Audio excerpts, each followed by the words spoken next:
ഓ ഇതിനി ആരാണ് വിളിക്കുന്നത്? നിങ്ങളുടെ ഷർമിളയായിരിക്കും. സാർ ഇറങ്ങീനു എന്ന് ചോദിക്കാൻ വേണ്ടി വിളിക്കണതാ. കറക്റ്റാണ് അവള് തന്നെ. എന്ത് ശർമിള? ശർമിള ശർമിള ശർമിളയുടെ അപ്പൂപ്പനെ അമ്മമ്മയും ഞാൻ വല്ല വിഷമം തന്ന് കൊല്ലും. പിന്നല്ലാതെ എന്തോ ഇത്? ആശുപത്രി കൊണ്ട് വേറെ ആരുമില്ലേ കുടുംബത്തില്? ശർമിള അതൊന്നും പറഞ്ഞാൽ പറ്റില്ല. ഇതേ കരച്ചിൽ എൻ്റെ അടുത്തൊക്കെ. ആ ഉച്ചാരേ എൻ്റെ ശർമിള നിങ്ങൾ ഉച്ചവരെന്നില്ല, ഒരു 2 മണിക്കൂർ സമയം തരും. അതിനകത്ത് തിരിച്ചു വന്നോളണം. ആ ഓ ലൂസ്ലെസ്. എന്ത്?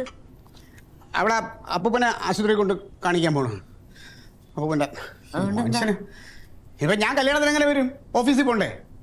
അത് ഒരു ദിവസം ഓഫീസ് അങ്ങ് അടച്ചിട്ട്. തക്ക നീ വിചാരിക്കും പോലല്ലോ. ഓഫീസിൽ 100 കൊട്ടേഷനാണ്. ഒരു പ്രസവാനന്തര ശുശ്രൂഷയ്ക്ക് ആ ഒരു ടീമിനെ കൊടുക്കണം. പിന്നെ കഴക്കൂട്ടത്തൊരു ക്ലയൻറ്റ് മീറ്റിംഗ് ഉണ്ട്. ഇതെല്ലാം അവരും ഞാനേ എന്ത് ചെയ്യുമെന്ന് ആലോചിക്കാം. ഞാൻ ഒറ്റയ്ക്കൊന്നും പോകുന്നില്ല. പോടുന്നു. നീ പോ, ഞാൻ അതുവഴി എവിടെ കൂടെങ്കിലും ഓഫീസിൽ പോയി കുറച്ച് സമയം ഇരുന്നിട്ട് അങ്ങ് വരാം. വേണ്ട, അവിടെ തിരിച്ചു വന്നാൽ ഞാൻ ഉടനെ അങ്ങ് എത്തിക്കോളാം. കരക്കാര് കരയുമ്പോ നിങ്ങൾക്ക് മനസ്സലിയുണ്ടല്ലോ. പറയണ കേക്ക് തങ്ക നീ.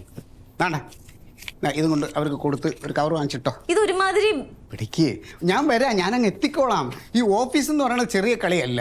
അതുകൊണ്ടല്ലേ വാ നമുക്ക് ഒരുമിച്ച് അങ്ങ് ഇറങ്ങാം. എങ്ങനെ പോണ നിങ്ങള്? നടന്നു പോകാനാണെങ്കിൽ എനിക്ക് ഒറ്റയ്ക്ക് നടന്നിറങ്ങാൻ അറിയാം. ആ എന്നാ ഇറങ്ങിക്കോ.